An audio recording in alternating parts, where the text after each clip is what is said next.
जम्मू कश्मीर के लिए आज का दिन काफ़ी अहम है और जम्मू कश्मीर के वज़ीर आला उमर अब्दुल्ला की क़यादत में जम्मू कश्मीर यूनियन टेरिटरी की काबीना का इजलास जिसका इंतखाब किया गया है पहलगाम इलाके के अंदर, यहाँ पर आज होने जा रहा और आज दोपहर जब ये मीटिंग होगी तो इस सिलसिले में तमाम तैयारियाँ मुकम्मल कर ली गई हैं। आज पहलगाम, कल गुलमर्ग के अंदर तमाम तैयारियाँ इस हवाले से और इस बीच मुख्तलिफ हिस्सों से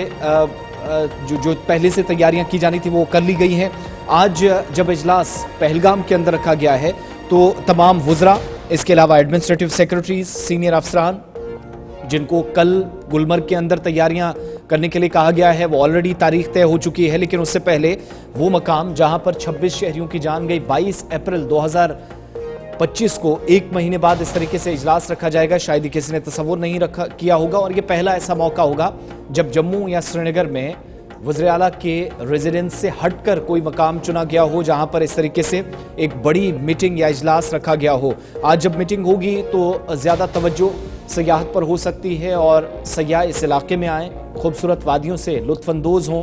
डर और खौफ का माहौल ख़त्म हो चुका है। ये भी एक वाज़ेह पैगाम देने की कोशिश उमर अब्दुल्ला और उनकी सरकार की तरफ से है। दूसरी, पहलगाम के अंदर ये इजलास इस हिसाब से भी अहमियत का हामिल है क्योंकि अमरनाथ यात्रा 3 जुलाई से शुरू होनी है और उसके लिए एक अहम रूट, एक जो बालतल वाला रास्ता और दूसरा पहलगाम वाला, उसके लिए भी तैयारियों का जायज़ा लिया जा सकता है और इंतज़ामी ज़राए इस बात की तस्दीक करते हैं कि कई महकमों की तरफ से प्रपोजल्स दिए गए हैं, उन पर गौर व खौज हो सकता है कि उनको आज मंजूरी मिले। डीए भी एजेंडा में शामिल किया गया है, पॉइंट ऑफ डिस्कशन में इस पर बात होगी और इस सिलसिले में सरकारी ज़राए इस बात की तस्दीक कर रहे हैं कि सारे minister, chief secretary Atul Kumar Dullu, additional chief secretary CM के धीरज गुप्ता, इसके अलावा कुछ इंतज़ामी सेक्रेटरीज जो पहले से जिनकी जानिब से एजेंडा आइटम्स तैयार की गई हैं वो पहलगाम एडवांस में ही पहुंच चुके हैं जहां आज इजलास होना है। कैबिनेट मिनिस्टर, इसके बाद जब कैबिनेट मीटिंग होगी और उसके बाद हाई लेवल मीटिंग होनी है मिनिस्टर्स के साथ, चीफ मिनिस्टर की टॉप ब्यूरोक्रेट्स के साथ और सेक्रेटरीज के साथ, एडमिनिस्ट्रेटिव सेक्रेटरीज, सीनियर अफसरान जो गुलमर्ग के हैं उनके साथ भी आज के बाद कल का इजलास, उस पर भी नजर, यानी दोनों काफ़ी इंपॉर्टेंट दिन इस हिसाब से भी कि मरकज़ के ज़ेर इंतज़ाम इलाके में दोबारा से सयाहत को जो शदीद किस्म का धचका लगा है उससे बाहर निकल कर बहाल दोबारा किया जाए, पटरी पर चीज़ों को लाया जाए और दीगर कुछ मामला भी है। डेयरनेस अलाउंस यूनियन टेरिटरी के अंदर एम्प्लॉयज़ का एक मसला है, पेंशनर्स का मसला है, 1 जनवरी 2025 से ये कैबिनेट के आज के एजेंडा में शामिल हैं जो ज़राए बताते हैं और हो सकता है कि डीए के मुतालिक फैसला लिया जाए, इसको भी क्लियर कर दिया जाए। 2% डीए जो ड्यू है अभी भी सरकारी मुलाजमीन का, पेंशनर्स का 1 जनवरी 2025 से, इसके अलावा कई डिपार्टमेंट्स जिन्होंने ऐसे प्रपोजल्स दिए हैं आज सरकार की जानिब से उनको भी हरी झंडी मिल सकती है, मंजूरी मिल सकती है। दोनों सेंट्रल और यूटी गवर्नमेंट पूरी तरीके से कोशिशें कर रहे हैं कि सयाहों की वादी कश्मीर में और जम्मू में वापस आएँ, वापसी हो, इसके लिए हर मुमकिन कोशिश की जा रही है। सीधा पहलगाम चलेंगे, गुलिस्तान न्यूज़ नुमाइंदा फ़िदा हुसैन हमें पहलगाम से ज्वाइन कर रहे हैं। आज होने वाले इजलास के मुतालिक क्या मज़ीद तफसीलात आपके पास हैं, क्या तैयारियां हो रही हैं पहलगाम के अंदर और फ़िदा क्या बुनियादी मकसद आज, चूँकि जैसे मैंने शुरुआत में कहा सीएम के रेजिडेंस पर श्रीनगर या जम्मू में ये इजलास हुआ करता था, लेकिन पहलगाम का चुनना क्या एक वाज़ेह पैगाम है कि सब कुछ ठीक है, सयाह भी वापस लौटें, लोग आएँ, रौनकें दोबारा से बहाल हों, इसलिए वज़ीर आला की जानिब से एक इम्पॉर्टेंट फैसला लिया गया और उनकी कैबिनेट की जानिब से? देखिए,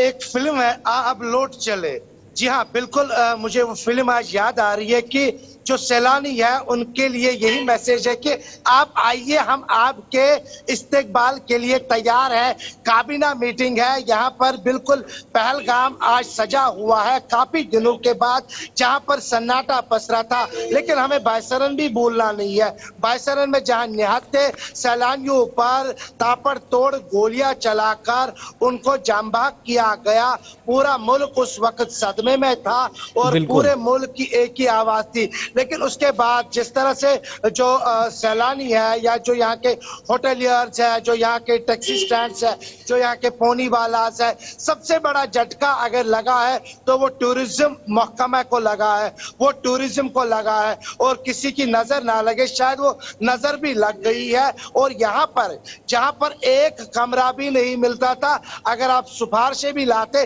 तब भी जाके आपके पास एक रूम अवेलेबल नहीं होता था, लेकिन आज पूरा होटल जो है खाली पड़ा हुआ है, दुकानों पर खरीदार नजर नहीं आ रहे। अगर खरीदार कोई नजर आ रहा है तो वो मकामी लोग ही है, लेकिन मकामी लोगों को काफी ज्यादा उम्मीद है। मैं आज अगली इस खबर में उस मीटिंग पर से जरूर जहां आऊंगा पर कि इस वक्त जो रौनकें होनी चाहिए थी सीजन में, बदकिस्मती से वो नहीं है। आज के इजलास के मुतालिक जरा बताइएगा, इजलास के लिए एजेंडा क्या है, कोई मजीद कंफर्मेशन इस पर हुई है? और खबरें ये भी हैं कि टॉप ऑफिशियल्स पहलगाम एडवांस में ही पहुंच चुके हैं। कहां पर यह इजलास रखा गया पहलगाम के अंदर? देखिए, पहलगाम क्लब है जहां पर कल एमएलए पहलगाम अल्ताफ कलूबी थे। उन्होंने कल एक मीटिंग ली, जायजा मीटिंग ली, और उसके बाद उन्होंने जब हमारे साथ बात की तो उन्होंने यही कहा कि कल उमर अब्दुल्ला यहां पहुंच रहे हैं और उनके साथ पूरा काबीना पहुंच रहा है। जैसे आपने अपने आगाज में भी बता दिया कि जम्मू और श्रीनगर के रिहाइश गाह के बाहर आज उमर अब्दुल्ला यहां पहुंच रहे हैं। इससे पहले मैं आपको याद दिलाना चाहूंगा कि गुरेज में भी जब यहां पर 2008 में उमर अब्दुल्ला की सरकार बनी थी, मखलूद सरकार बनी थी, तब भी उमर अब्दुल्ला केरन गए थे और वहां पर काबीना इजलास बुलाया था। लेकिन आज के इस इजलास पे सबसे ज्यादा नजरें है, मैं आपको बता दूं कि वो इसलिए है क्योंकि एक तरफ से सैलानी नजर नहीं आ रहे हैं और उनको यहाँ पर लाने के लिए एक मैसेज आएगी कि हाँ, यहाँ पर पूरी काबीना पहुंची है, यहाँ पर एडमिनिस्ट्रेटिव सेक्रेटरीज पहुंच गए हैं, यहाँ पर सभी ऐसे ऑफिशियल्स पहुंच गए हैं और अब आपको घबराने की जरूरत नहीं है। हालांकि सरकार कोशिश कर रही है, होटलियर्स कोशिश कर रहे हैं, आम लोग कोशिश कर रहे हैं सोशल मीडिया पर जाकर कि आप आइए, हम यहाँ पर मेहमान नवाजी के लिए तैयार हैं। जब हम आज कल भी की बात कर रहे हैं तो क्योंकि अमरनाथ यात्रा शुरू होने वाली है 3 जुलाई से, और जाहिर सी बात है कि अमरनाथ यात्रा इस मीटिंग का अहम एजेंडा होगा, तो क्या अभी तक अमरनाथ यात्रा के हवाले से कोई तैयारियां शुरू हो गई है? और जो आम लोग हैं वो इस यात्रा को किस तरह से देख रहे हैं? क्या एक उम्मीद है कि अमरनाथ यात्रा से शुरुआत होगी और फिर हम देखेंगे जो सयाहत है वो पूरी तरह से बहाल होगी? जाहिर सी बात है, क्योंकि बोले के दर्शन करने के लिए जब यहाँ पे श्रद्धालु पहुंचेंगे तो जाहिर सी बात है कि जब जम्मू के भगवती नगर से पहला जत्था पहुंचेगा, वहां पर पूरा जम्मू जब गूंज उठता है बम बम बोले के नारों से, और वो यहाँ पे पहलगाम पहुंचकर यहाँ पर रात भर जो है पूजा होती है, अगले दिन निकलते हैं। ऐसा ही गांदरबल से भी होता है, लेकिन सबकी नजरें, इसलिए मैंने आगाज में भी बता दिया, आज की मीटिंग पर है। क्या उमर अब्दुल्ला कोई फैसला लेते हैं कि क्या आज की इस मीटिंग से बाहर जब लेंगे तो क्या कोई अच्छी मैसेज यहाँ के टूरिज्म सेक्टर को लेकर? ठीक है फिदा, आप हमारे साथ रहिएगा। अच्छा पैगाम अपने आप में यही है कि उस मकाम का इंतखाब किया गया है इजलास के लिए जहां 30 दिन पहले खून की होली खेली गई थी एक वादी के अंदर।